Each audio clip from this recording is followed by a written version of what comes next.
Hello, and welcome to a short combination, really, of moose and channel moose, and the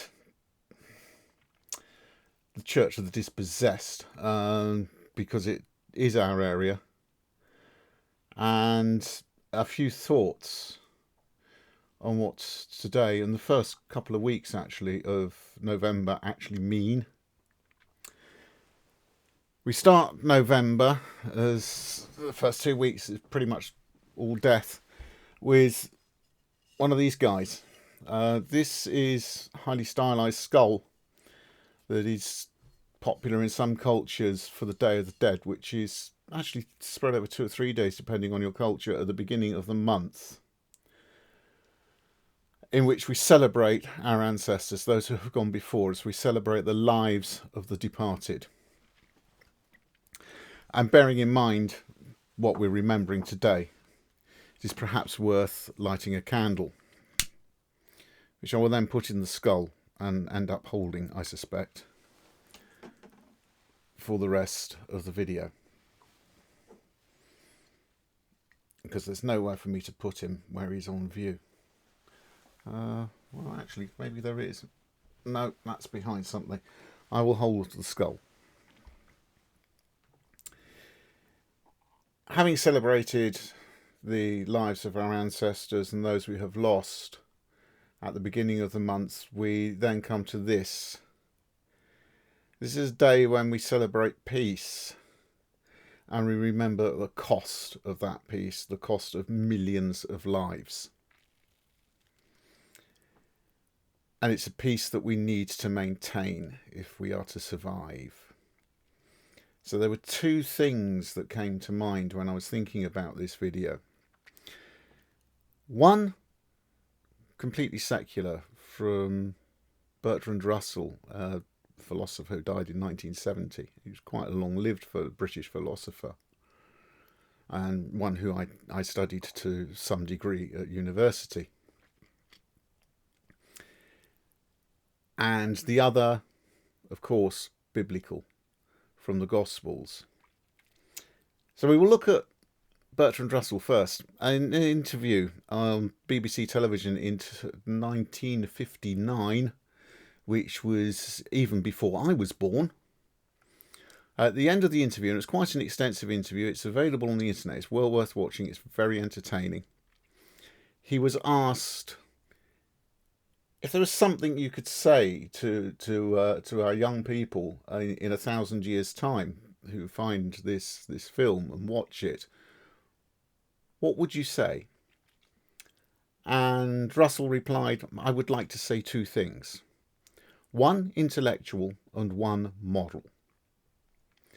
And we'll gloss over the intellectual one. We'll come back to that at another time, I'm sure. Certainly as we work on with the writing of the book. But the moral one is very valuable, and it's very valuable today, and it's completely timeless.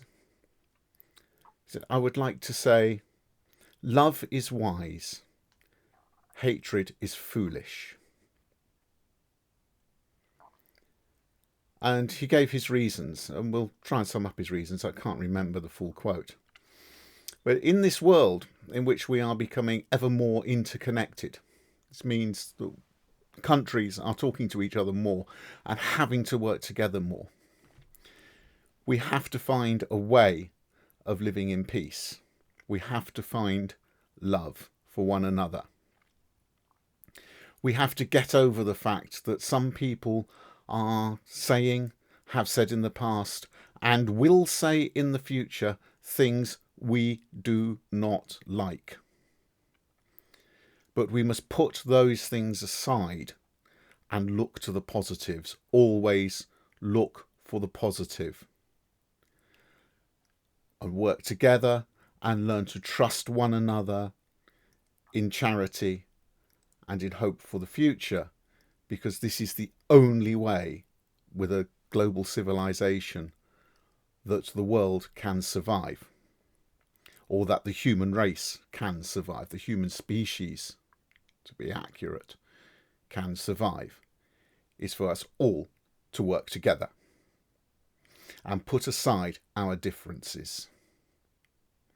Hatred is foolish and will lead to the destruction of the human species. The second thing that I want to talk about is the biblical thing. I'm sure some of you will know about Simeon, the old man who used to hang around in the temple, because the Holy Spirit had told Simeon that he would meet the Messiah. He would meet the Christ child before he died.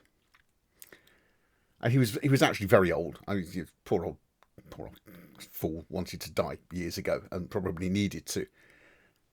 And eventually Mary and Joseph brought the baby Jesus to the temple for the act of purification as required by Jewish tradition, after the birth, etc., etc., etc. And there was Simeon, and he immediately recognised the Messiah in this baby. And then he said these words, which, are repeated every day in churches and cathedrals throughout the world as part of evensong, or whatever the denominational equivalent might be. It's known as the Nunc Dimittis. We use it at funerals. Lord, now lettest thou thy servant depart in peace, according to thy word.